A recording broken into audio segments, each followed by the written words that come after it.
I welcome all the learners to this video lecture on the topic concept of communication. Friends, this is the first video lecture in this course. In this lecture, I will be discussing about the concept of communication, then the components of communication, then we see couple of different modes of education and the technologies which you can use in those modes of education.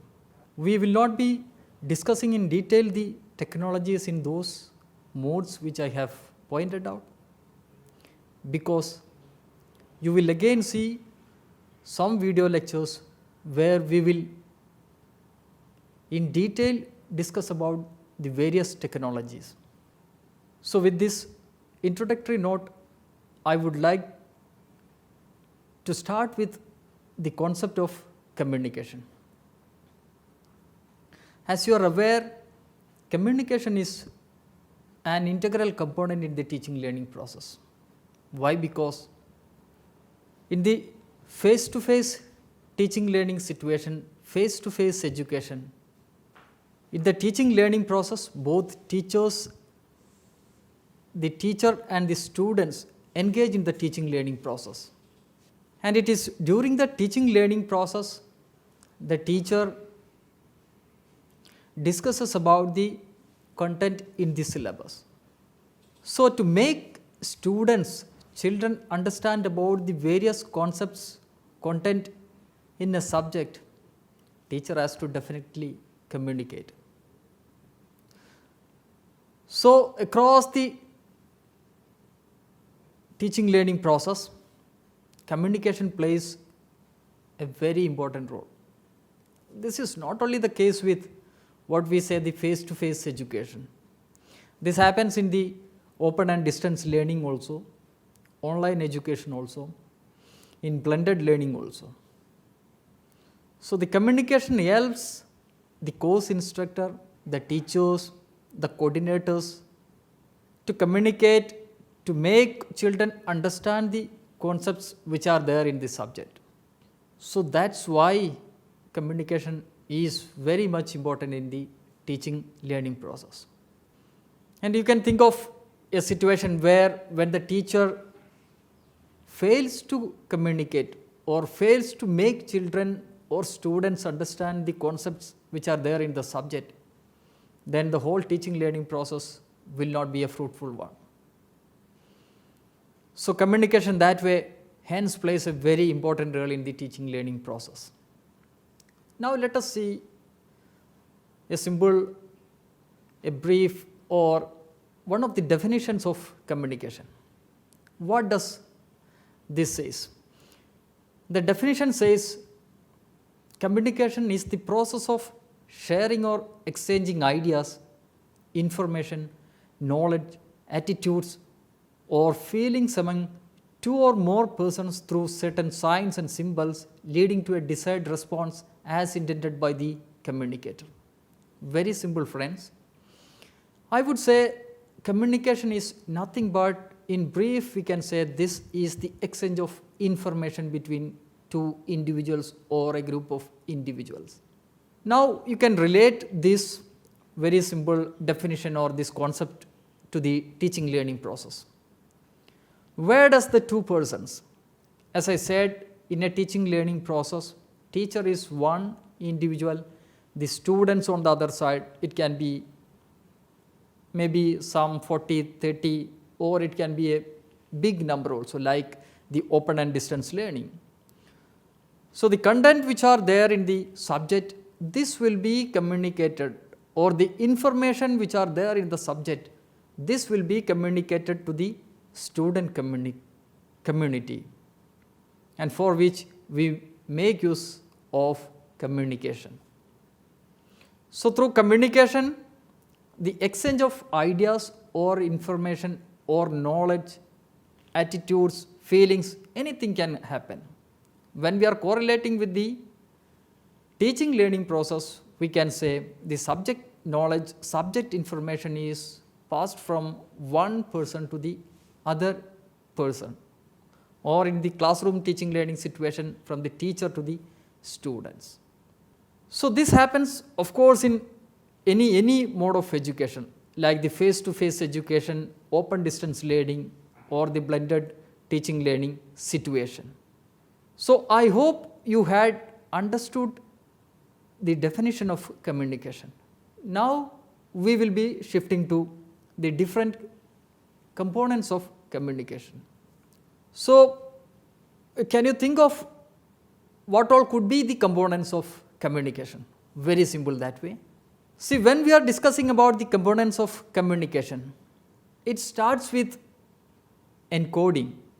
So I would say one of the components would be the encoding. And what does this encoding indicates? We can have number of examples for encoding. Say for example, as a teacher of face-to-face education, I am going to my classroom, I am going to teach my students, say for example, any concept. So to teach that concept, to teach that particular concept, the teacher should have first some idea in her mind. For example, in this case, the concept of the subject which I am going to teach to my students. So I will be having that concept in my mind. So encoding is nothing but this is encoding of the idea to be conveyed. Say for example, in this example or in this case, I am teaching a concept of velocity to my students. I am going to teach the concept of velocity to my students. So I should have definitely the idea behind what the velocity is about. I should definitely know about the definition of velocity, then the idea of velocity, the formula which is used to calculate velocity. There are a couple of ideas which are related with velocity. And this idea I would be bringing to my mind, which is nothing but the encoding. This is a classroom teaching learning situation.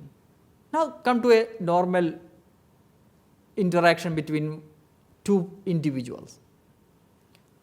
Say for example, I am talking about some news which I have seen in the newspaper today. So I just want to discuss this news with one of my friends. So I will be bringing that news to my mind first. So this is again nothing but the encoding. So the idea to be conveyed to the other individual, or in a classroom teaching learning situation to a group of students, if it is open and distance learning, to a wider audience, because the number of students will be large in number. So what idea I wish to convey to my students, I will be encoding or bringing to my mind, which is the encoding, or this is the first components of communication. We can have many other examples also. Now, what happens after you bring in that idea to your mind? Now this will be put in the form of messages, definitely. So I will be having some ideas with my mind. This will be converted as messages. I will make it very simple, brief, by bringing some examples. Say for example, as a teacher of open and distance learning, I wish to conduct an live lecture to my students. And I want to convey this information to my students who are enrolled in my program. So there can have many options. This idea is conveyed to the students. Say for example, I am using the email services. So my idea is I want my students to know that I am going to conduct a lecture, live lecture. So this idea I will be, maybe for example, I will be noting down, putting down, will be writing down. So then the idea is now converted to a message format or message format. So the message now it is in the written form. The ideas can take various other forms also, like it can be a verbal message, it can be any other non-verbal message, symbolic message. So it can take various forms that way. So in this case, the idea which I wanted to convey to my students is about the lecture which I am going to take. So I'll be writing down that message in my email, and this will be sent to the student. So what I am saying is, the message which I wanted to convey to my students is put in the form of a written symbol. So this is the message. So message is the second component of the communication. We can have, as I said, there can have different forms of message. It can be verbal, non-verbal, symbolic. It can be in written form also. See, the most form of message that we see is the verbal. This is in the case of what we say the normal teaching learning situation in a face-to-face classroom, in a conventional or traditional classroom, where teacher comes to the classroom, engages with the students in some dialogues, discussion. So most of the time the teacher will be talking in the classroom. So that is a kind of a verbal messaging. So this is the second component. Third is medium. Say for example, the example which I was quoting, like the information which I would like to convey to my students, the message I have already written in the form of written symbols in the email. Now this will be sent to the students. This has to, of course, the message has to reach the students about the classroom lecture which I am going to handle. So in that case, what medium or what will carry this message to the second individual or a group of individuals, group of people? In this case, I would be using the email. So email in that way becomes the carrier of my message. Email that way becomes the carrier of my message. Say for example, if I am a teacher of face-to-face education, I am going to teach a concept like velocity, which I was pointing out. So if I am discussing this concept verbally with my students, then the carrier will be a verbal message. I will be simply making use of my body parts or mouth to convey this information. Say for example, if you have a group of students maybe running around 100, 200 or 500. So they will be, say for example, sitting in a big audience, big hall. So in that case, if I am talking to 500 students, this message may not be equally reaching to all the students because the number is big. So in that case, maybe sometimes I may use a microphone. So in microphone, that becomes the carrier of message here. So the carrier of information, we call it as medium or channel. So medium or channel is nothing but they are the carriers of information. It can be of varied types. It can be of varied types, like say for example, lecture, you can use lecturing method. You can use, if your audience is large in number, maybe you can use radio, email you can use, television we can use, internet services, there are number of internet services which we can make use of. Then say for example, I am showing an image, this image maybe through some electronic format, some mobile devices, again that is also a carrier of information. So friends, the third component is the medium or channel of communication. So this is the third component of communication. Now friends, we have discussed about encoding, then messaging, then the medium. So think of a situation, now the message is sent to the student. Say for example, the email which I was referring to, I had sent the email to my students.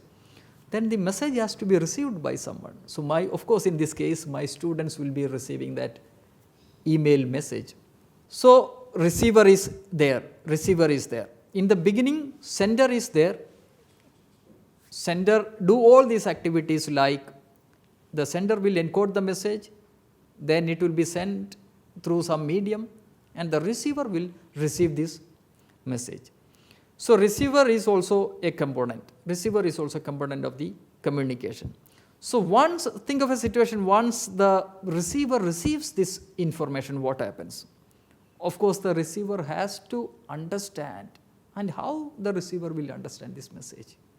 The receiver has to, just like in the beginning we were talking about the encoding, the receiver will decode the message. Let me repeat, the receiver will decode the information. So, some information the receiver has received. To understand that message, the receiver decodes that information. So, once the receiver successfully decodes the information, then the receiver is in a position to understand what the message conveyed was. For example, in this case, I was talking about I wish to take an live lecture for my students. So, once the receiver decodes that message, he will understand that my supervisor, my teacher, my course instructor, my course coordinator is going to give a lecture live so and so date. So, if the receiver decodes the message, only then the receiver will understand what the sender was thinking of. So, there can have, that way we can have two types of maybe communication. One is the effective communication and the ineffective communication. While sending this information, as a sender, I might have thought of something, and if the receiver understands the same way which the sender was thought of, then such communication we call it as effective communication. Again, we will be talking about effective communication in the coming videos, how you can make a communication more effective. And when the receiver does not understand what the message is conveyed, when the receiver fails to decode the message which is there in the message, then this is going to be an ineffective communication. So, friends, there can have effective and ineffective communication. You might be aware of some like senders are not good communicators because they fail to make understand the receivers the message that they convey. So, this is another component, the decoding. So, see, let me again repeat the encoding, the sender, they will make, the sender will create the message, it will be sent to the receiver through some medium or channel, the receiver will receive the message, then the receiver will decode the message. So, I hope till this much you are clear. Now, think of a situation when the sender sends a message to the receivers, and if the flow of the information, flow of the message is obstructed, is distorted because of many reasons, we can say many reasons that way. So, in communication this also happens, there can have situations which obstruct, which distorts, which create some kind of disturbance to the flow of information. Such disturbances, such distortions or the factors which makes the communication disturbed or which obstructs the flow of communication, such factors are called noise. So, friends, this is also one of the components of communication, noise. By that I mean they are nothing but they are the factors which distorts the communication, which disturbs the communication. Such factors are called noise. Say for example, I will quote one example also, this will make things very clear. Say for example, the normal classroom teaching situation. Now the school or the educational institution is situated very near to the road or near to the market. So, when the teacher is engaged in the teaching learning process, say for example, there can have noises, there can have sounds, disturbances from the market, because market is always that way busy. So, whatever communication is happening at the market, this can come to the classroom also. So, when the teacher engages in the teaching learning process, when the teacher communicates to the students, this sound will also disturb the communication. The students will not be sometimes may not be hearing properly what the teacher is saying, what the teacher is talking. Maybe sometimes the fan in the classroom, sometimes if it is not working properly, if it is making some noises which are not good, so this also sometimes create disturbance to the communication. So that way there are many factors which hinder the communication. Maybe in the case of open and distance learning, say for example, I am sending an email to my students, and if there is a electricity failure or the electronic gadget which the students use for accessing the email, if it is not working properly, the students may not be able to see the email which I have sent as a course instructor or as a course instructor or teacher. So then that is also a noise. So there can have number of disturbances which distorts the communication between two individuals. So such factors we call it as noise. So this is also one of the components of communication. And the last component, I would say, the feedback. Say for example, as I said, the message flow starts from the sender, he encodes, creates the message, then it is sent through some channels, it is reaching the receiver encodes that, decodes that message. And say for example, if the receiver is finding difficult to understand the message, sometimes the receiver will send back an information to the sender. So this information which is sent back to the sender, maybe sometimes we call it as the feedback. And this is what we see many a times in the normal classroom teaching situation. Say for example, I'll be giving a very simple example. Say for example, I am teaching a concept to my students, and I would ask, after teaching the concept as a teacher, I would ask my students, have you understood the concept? Then sometimes the students will be nodding their head, yes, we have understood. So this kind of a message, like nodding the head, is a kind of a feedback which goes to the teacher, and the teacher understands that the students are happy, they have understood what I have taught in the classroom. So the feedback also is one of the components of communication. So I hope you have understood about the different components which are there in the communication. I would just sum up that components: the sender, encoding, then the creation of message, then the channel which helps the message to pass from one individual to the other, then the receiver, decoding and giving feedback, and the factors which distorts communication, the noise. So friends, these are the components of communication, and we can have quote a number of examples regarding communication. If I am sending a WhatsApp message to any of my friends, this is a communication. If I am giving a lecture through Facebook, this is again a communication. If I am writing a letter, again communication. There can of course different kinds of communication happening all around. Friends, now I would be discussing a little about some of the technologies which we usually see in the different modes of education. As I said, we will be discussing this part in detail in the coming videos. I would just give a brief understanding about the different modes of education and the communication technologies, because as our program is talking about the use of technologies in the teaching learning process, I would be just giving the different modes of education and the communication, I'd be talking about the modes of education and technologies used in those modes of education. The first one is the face-to-face education, we also call conventional or traditional kind of education, where the teacher and students will be there in the teaching learning process. They will be parallelly taking part in the teaching learning process.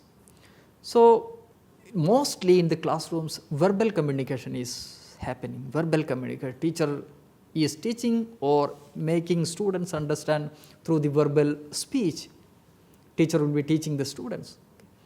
But there are various technologies like learning management systems, mobile devices are used, flipped learning technology are used, gamification are used, then the audio programs, video programs. There are many technologies which are used in the face-to-face education. The second category is open and distance learning, or we call it as ODL system. Now the major mode of communication or the major technology used in the open distance learning is print technologies. The students are communicating with the teacher. Unlike the traditional teaching learning practices, in open and distance learning, there is rare interaction of teacher and students. This interaction happens through the print materials or self-learning materials. So the communication technology used is print technologies. We have now e-text also, interactive text also. Then LMS is also used here, audio video programs, many social media technologies are used, open educational resources are used, teleconferencing technologies are used. Then many website links are given to the students of open and distance learning. They are also asked to visit those website links to get a deeper understanding of the concept. So these are some of the technologies. Now in the third category, online education, this is also almost a kind of a open and distance learning system. In online education, e-text, audio, video, website links, internet services, emails, discussion forum, there are many technologies which are used in the online education. And the final, a blended system of education, blended learning, where the features of both face-to-face education and distance education are used. Some part of the program or course is taught in the face-to-face mode. Some topics, some part of the syllabus is taught in the open and distance learning style. So there also the technologies which I have pointed out, all those technologies can be used in the blended learning system. So this is in brief some of the technologies which are used in the different modes of education. We will be discussing this in detail in the coming videos. So friends, I would like to just wind up this lecture. In this lecture, we have talked about the concept of education, then the components which are there in the communication, then the different modes of education and some of the technologies which we are used in those modes of education. I hope you have understood the concepts that we have discussed today. Thank you.